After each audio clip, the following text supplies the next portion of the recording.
Well, good morning, everyone, and welcome to our D6 lesson for this week. Our family theme is God Rules the Kingdom of Men, and of course this is in our Old Testament unit that is entitled Courage to Stand Alone. Today we're in the book of Daniel, and Daniel chapter 5, and we will be teaching the lesson, The Writing on the Wall. Now I want to ask you a question as we begin. I want you to think about whether you're there with your family or friends, or maybe you'll be watching this at a later time. What have you seen, or when have you seen pride go before a fall? You know, the Bible says pride goeth before a fall. When have you seen that happen? And I want you to think about the situation. What did the fall look like? How did it affect the person it happened to? And also, maybe think about how it affected those around the person that fell. And so today we're going to see an example of when God humbled a prideful ruler in a very unusual way. Now, our objectives, our objectives and what we're going to really look at this week is that God humbled Belshazzar and demonstrated that he rules the kingdom of men. Now, when we think about that, a lot of times what we see going on around us, we sometimes don't think God is ruling. And if you notice on the think objective that God is the sovereign ruler over all. And when you look at what's going on around us, sometimes it doesn't seem like God is in control, but He is. And remember, we also believe that while God is in control, He does give man a free will. He created us with a free will. But it doesn't mean that He is not in control. The Bible also teaches us about people in power, that there is no power given to anyone except the power that is granted and allowed by God. And then what we want to do today, what we want to leave here, is being determined that we're going to humble ourselves before God and share His greatness with others. And so before we go on into the lesson, I want you also to think about a time when you were humbled in some way. What was that situation? How were you humbled? What did you learn from the situation?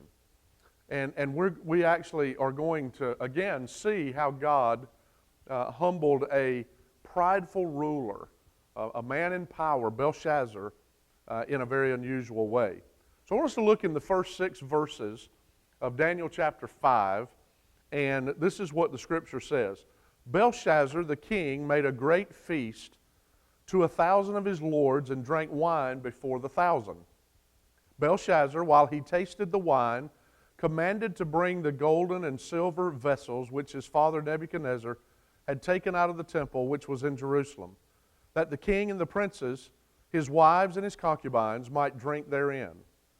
Then they brought the golden vessels that were taken out of the temple of the house of God, which was at Jerusalem, and the king and his princes, his wives and his concubines, drank in them.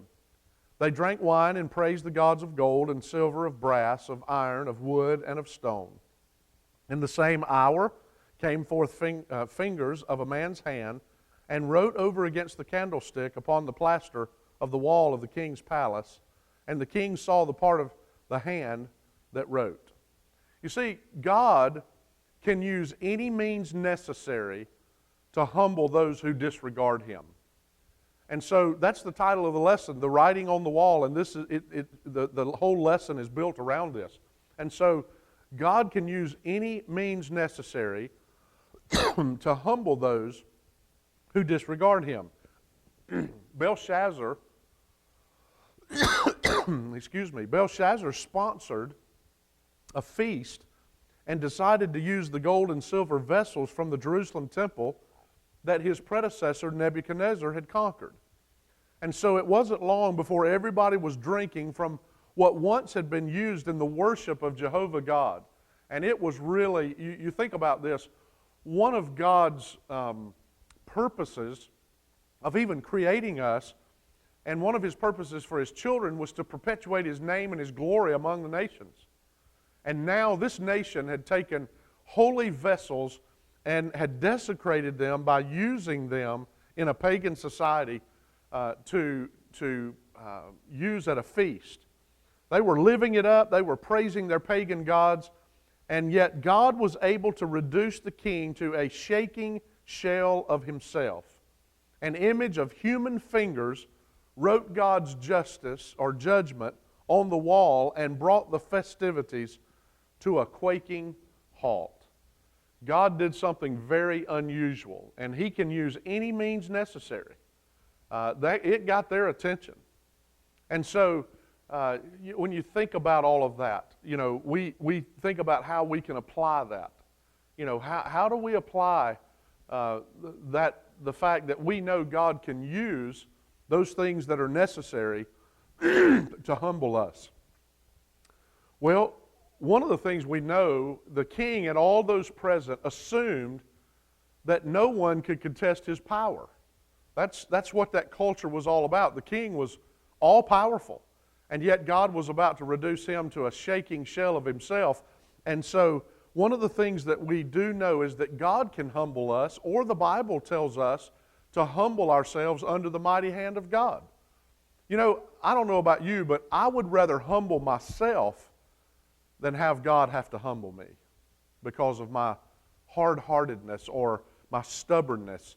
I want to be able to humble myself, and so when I recognize that pride is creeping in, or when God is speaking to me about something or some act of obedience or something that I've done, instead of hardening my heart and becoming stiff-necked, I should humble myself and show God the reverence that He deserves. And so when you think about that, what does it mean to humble ourselves before God?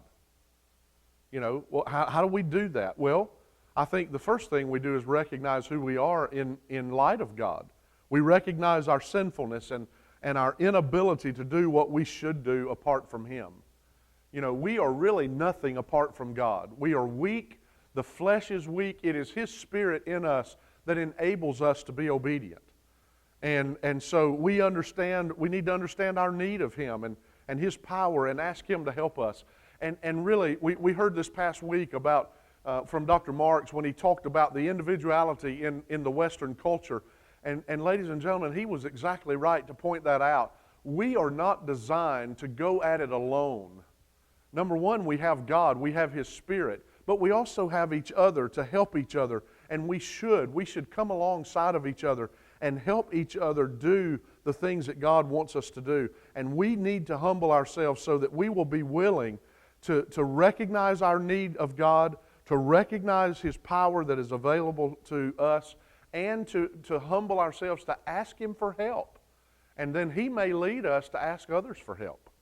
But at least go to Him and say, Lord, I need You.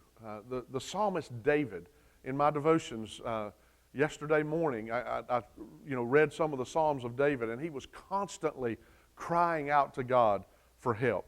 But God, if we're not going to humble ourselves, He will humble us and can use any means necessary if we're going to disregard Him.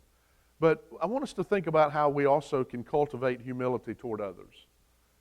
How can we do that? Well, I think, again, rather than looking down at others or looking and comparing ourselves to others, Isaiah, I believe, teaches us something in Isaiah chapter 6 that would help us with this. Remember, he saw God, the Lord, high and lifted up. And when he saw God, he was able to see himself for who he really was, and then he was able to see others and help them. And so when we see ourselves for who we really are, broken, undone without God, sinners who have been saved by His grace through faith, and not of ourselves. We have not earned anything. We do not deserve anything. There is no good thing in us. When we really see ourselves for who we really are, then it helps us to cultivate humility toward others and not a attitude of superiority. And so we need to humble ourselves and show God the reverence that He deserves. And that in turn helps us to do the same with others. Starting in verse 7, we go on in the story, and or verse, I left off at verse 5, but if we pick up at verse 6, then the king's countenance was changed, and his thoughts troubled him, so that the joints of his loins were loosed, and his knees smote one against another. The king cried aloud to bring in the astrologers, the Chaldeans, the soothsayers, and the king spake and said to the wise men of Babylon, whosoever shall read this writing and show me the interpretation thereof shall be clothed with scarlet, and have a chain of gold about his neck, and shall be the third ruler in the kingdom.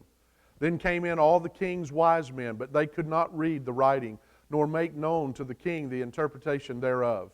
Then was King Belshazzar greatly troubled, and his countenance was changed in him, and his lords were astonished. Now the queen, by reason of the words of the king and his lords, came into the banquet house, and the queen spake and said, O king, live forever. Let not thy thoughts trouble thee, nor let thy countenance be changed. There is a man in thy kingdom in whom is the spirit of the holy gods, and in the days of thy father light and understanding and wisdom, like the wisdom of the gods, was found in him, whom the king Nebuchadnezzar, thy father, the king, I say, thy father, made master of the magicians, astrologers, Chaldeans, and soothsayers. For as much as an excellent spirit and knowledge and understanding, interpreting of dreams and showing of hard sentences, and dissolving of the doubts, were found in the same Daniel, whom the king named Belteshazzar. Now let Daniel be called, and he will show the interpretation. Then was Daniel brought in before the king, and the king spake and said unto Daniel, Art thou that Daniel which art the children of the captive of Judah, whom the king my father brought out of Jewry? And I have even heard of thee, that the spirit of the gods is in thee, and that light and understanding and excellent wisdom is found in thee. And now the wise men, the astrologers, have been brought in before me, that they should read this writing and make known unto me the interpretation thereof, but they could not show the interpretation of the thing. And I have heard of thee, that thou canst make interpretations and dissolve doubts. Now if thou canst read the writing and make known to me the interpretation thereof, thou shalt be clothed with scarlet, and have a chain of gold about thy neck, and shalt be the third ruler in the kingdom. The second thing we learn in this passage of Scripture as it relates to God ruling the kingdom of men is that God uses His people to share His truth with the lost world. Sometimes we have to be proactive in doing that, but sometimes God uses circumstances and drops it in our lap. But we have to be sensitive and to the Spirit, and we have to be sensitive to the spiritual needs around us. You see, the king called for the enchanters and the astrologers, but none of them could explain the writing, and this increased in the king's anxiety. But the queen heard all the commotion, entered the hall, and told the king about Daniel, who had interpreted Nebuchadnezzar's dreams many years before. And so Daniel was called out and could see that God had worked for years to put him, that teenage exile, into place to interpret the writing. You know, when I think about, and some would say, well, you're stretching this. You know, Belshazzar called for Daniel and acknowledged Daniel's reputation and skill. Sometimes when we live in a pagan culture and we get caught up in having to live around things like we maybe are facing now that we know are not right, we sometimes as the church, we get discouraged thinking, well, we've lost our influence. Listen, we haven't lost our influence. God has been preparing. You should have been allowing God to prepare you for this very moment. A time as this, as we see in Esther. For such a time as this, we need to be able to know how to respond and be ready. Notice Daniel had allowed God to continue to prepare him, and we need to understand that nothing in our lives happens by accident. It is not just what people call our fate, but God is preparing you and I, and has been preparing you. In all of this freedom we've had, God is preparing us for maybe a time that America will see some sense of revival and have the greatest influence in our culture that we've ever had. But we've got to be willing to speak up. And so Daniel was called in, he interpreted the writing, and so how do we live by that? If we're going to live in this pagan culture, are there times that they're going to be stumped for answers and they They're looking for somebody to give them answers.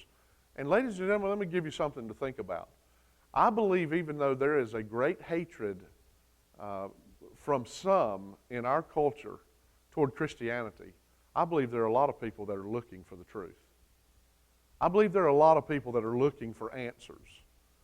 And the answers we have. And so the way we make this real in our own lives is that we live in such a godly way that people actually will seek us out for answers they cannot find. Let me ask you something. Have you lived your life in a way? Have you treated people? You know, I want to go back. I'm a firm believer in not reinventing the wheel. I want to go back to those 4 words. That we heard Sunday. Have you treated people with goodwill, respect, humility, and empathy? Have you lived a godly life in a way that people would come to you if they were seeking answers? Or have we been belligerent and had a mean and nasty disposition and we've lost our influence? I believe Daniel, the way he lived under Nebuchadnezzar, the way he treated people, the way he was consistent.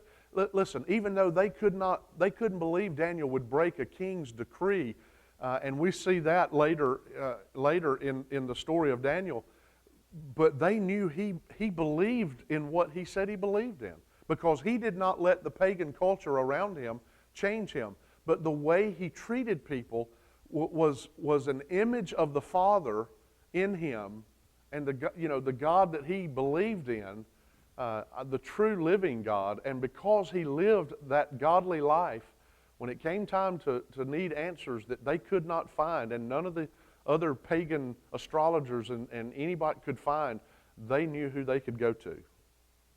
And so, does how we live have anything to do with people listening to what we say? It absolutely does. It's so important the way we carry ourselves. It's so important the way we treat people. It's so important what we say, what we put on social media, what we do, especially in this electronic age. People can get to know us without ever meeting us just by what they read on our Facebook post or our Twitter or our Instagram or whatever social platform you use. They can know us before they even meet us. And so what kind of character and behavior might draw out people that seek answers? I thought about that. Or that they need help. Well, I think honesty and integrity. I think kindness and patience, grace and mercy, truthfulness. All of those are things that, consistency. All of those are characteristics that would cause people to look at us and at least go, maybe I could go get an answer from them. But let's look at the rest of this chapter. Look at verse 17.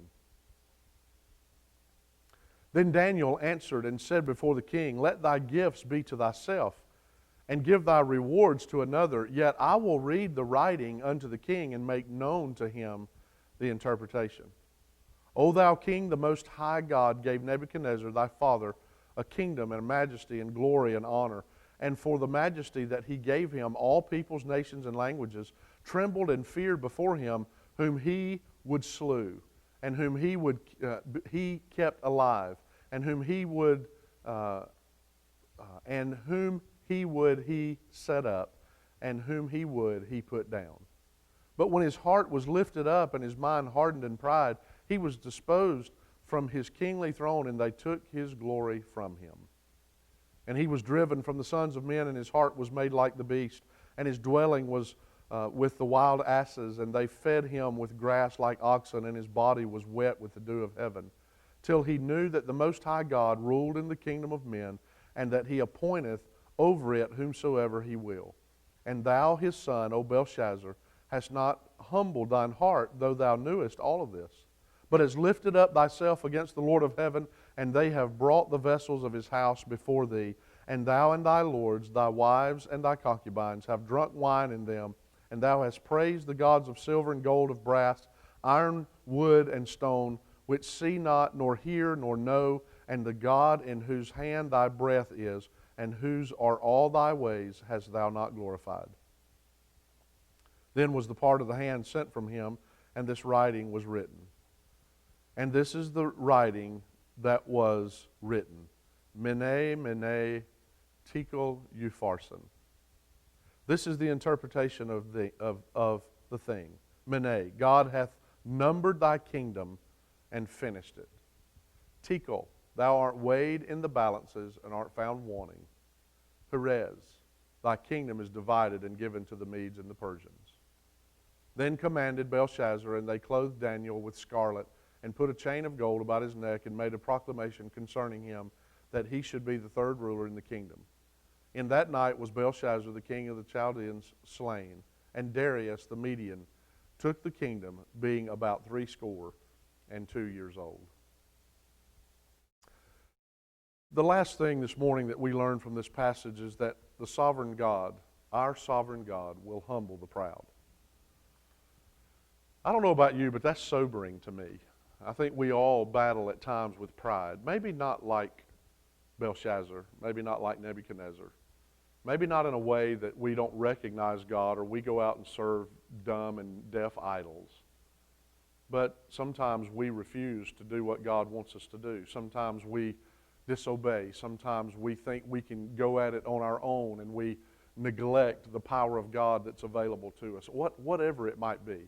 We get proud. We think we're better than others, or we are arrogant in the way that we withhold the gospel message, thinking that maybe, well, this is for me. Why should I, why should I go out and spread the gospel? Or whatever it, we just sometimes can be tempted and get full of pride ourselves.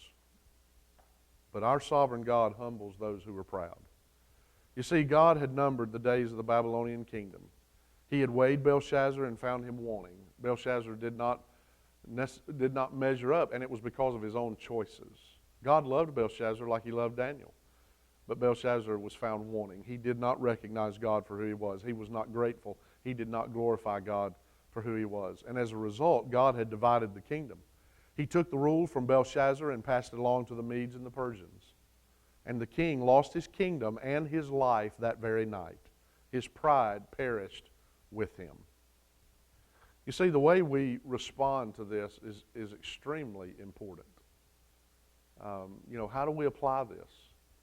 If we know that our sovereign God, the only God, the true and living God, the Creator, humbles the proud, we must walk humbly with God and warn others that God rules the kingdom of men. Because He does. No, it's not a popular message today. But we must humbly walk with Him. And we humbly walk with Him by recognizing Him for who He is. Recognizing that He is all-powerful. That He is our Creator. That He is the giver and the sustainer of life. So in what ways can we say that God rules the kingdom of men today? Well, He still places and removes rulers and authorities. We may not see that actively. But one of the reasons that I believe we are told to respond to those in authority the way we are, being obedient when we can be, and cooperative and good citizens, and understanding that God ordained authority in our lives. And we understand that the line is drawn when those authorities want us to act against God, then it's always, we always are to obey God rather than man. But one of the reasons that we have passages like Titus 3 is because God is the one who have allowed these people and put these people in power. They might not even be godly. They might not even be Christians. They might be ungodly. They might be pagans. They might be, anti-God. They might be atheists, self-proclaimed atheists. But God has allowed them to be in power and many times placed them in power. But yet He can place and remove people in power. And He is sovereign over the events of life, including our own. This includes elections, selections, promotions, layoffs, more and more. Listen, one of the hardest things we do in our lives is accept where God has us for a moment. Let me give you an example. One of my favorite little books is called The Red Sea Rules by Robert J. Morgan. And what he does is he writes 10 simple rules that we learn from the journey of Israel from Egypt to the Red Sea. I don't know if you've ever noticed it before, but do you know that as Moses led the Israelites, he didn't make a wrong turn somewhere? Moses did not, Moses in his own leadership may have carried them a different route. But the Bible is clear. The Bible is absolutely clear that God led them the route that they went, and it brought them to the sea. Now, that almost sounds ridiculous, does it? Here they've been in bondage 400 plus years, and God brings them to a barrier that they have no idea how they're going to get through. And the Egyptians are behind them. They have no clue. Can you imagine? Can you imagine what they were thinking? They were thinking, why did we leave Egypt? They're here behind us, and now they're going to capture us. And yet God had a greater plan. And when we don't understand, that's when we have to trust the sovereign God who sees a bigger picture, who sees the infinite picture, when we can only see that which is finite and tangible. The question is, will we trust Him with everything in our lives? What does it look like to walk humbly with our God? Well, we surrender to His will. We surrender to His Word. We're obedient even when we don't understand it. We walk by faith when we can't explain it or see it.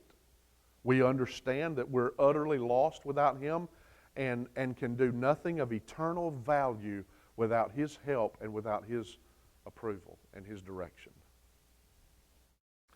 Now there's a handout, and I know when I hold this up you're not going to be able to see it, but it's just called Walking Humbly with God.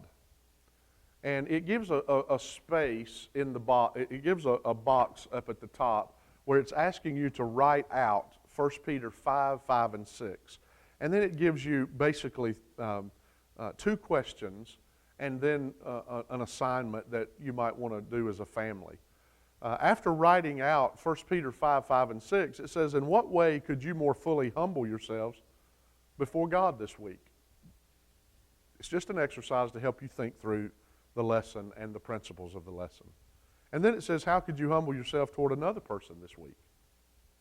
And then the challenge and something that you can put into action is to memorize 1 Peter 5, 5, and 6 and take specific steps this week to more fully humble yourself before God and to show humility toward another person. So I hope that you'll take that on this week and really think about how you can humble yourself before God. Do you need to humble yourselves? Has pride crept in some areas? And I think we all have to say that at times it absolutely does. You know, and what are some ways that God might use us this week to share His truth with the lost around us? You know, how can we live differently where it would maybe get people's attention, and people especially that are looking for answers, that they would say, hey, I see that man or I see that woman and I see how they're living. Maybe they have an answer. You know, and what can you do this week to live in a way that would cause someone to seek you out? And so I hope today that we understand that, you know, again, it wasn't that Daniel was alone, but, you know, they were in a pagan culture. This was not easy. I'm certainly not sitting here or standing here suggesting to you this morning that living this way and living humbly and living in a way that would cause others to seek us out in a pagan world, when we see so many things changing around us that are not according to the Scriptures and are not according to the ways of Jesus, that's difficult. But we can do it. It's why He left us here. We are to be light and salt in this pagan culture that we live in. And I hope that this has been a challenge today. Let me just mention to you, I know that some of you will watch this after, you know, Sunday. But if you're watching this morning before our 8:30 or 10:30 service, I want to thank Dr. Bruce Barnes, who will be speaking today. I'm away, and he is speaking for us. Dr. Barnes is not able to travel right now just because of the coronavirus situation. And it's been great to have him each Sunday, and he is our Virginia State Promotional Director of Free Will Baptist, and he is a pastor to pastors. Been a great encouragement to me. I know he's been a great encouragement even through this pandemic to our Virginia pastors and even others on a national level, and does a tremendous job. Just a godly man, and obviously Miss Debbie, his wife, a godly woman who they have been faithful and set an example, have been just a tremendous help and encouragement to Annette and I. And I know that he will challenge you today. And Dr. Barnes, I just want to say thank you for all that you do. And I also want our church to know that he is someone that we support financially, the office there. We divide up those undesignated funds, and he gets part of our mission money. And so just want to say thank you for filling the pulpit today, and I trust that you will tune in and make sure whether you come at 8:30 or 10:30, or whether you watch via live stream at 10:30, you tune in and listen to what Dr. Barnes has to say to you from God today. The other thing I want to remind you of is we know that some of you tried to register this week, and it told you that we were full. We are seeing an increase in attendance, but we still need you to register. If you'd like your children to be in children's church, please register for the 10:30 service. If we get to a point where we cannot socially distance in the chapel, that we can have some people out in the foyers. If you dropped your children off in children's church and wanted to sit in the overflow, you could do that. We can also open our overflow. We could not do that this past Sunday, but we can going forward. And we do have room. So if you're an early riser, you don't have children in children's church, it might be helpful to have a few more in the 8:30 service. And so if you can come out, we have identical services. And so if you can come out that early, I'd encourage you to do that as well.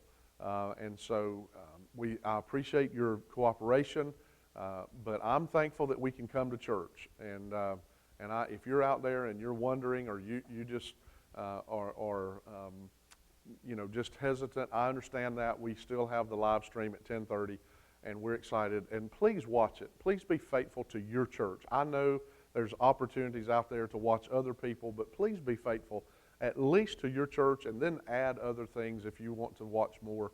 But I hope that you'll be faithful to your home church here at Great Bridge. And so invite people to watch, invite people to attend. Our children's churches are getting cranked up again, and we're actually going to try to open another age group this week, and we'll be looking into that as well. So God bless you. Thank you for tuning in this morning, and I hope you have a great Lord's Day.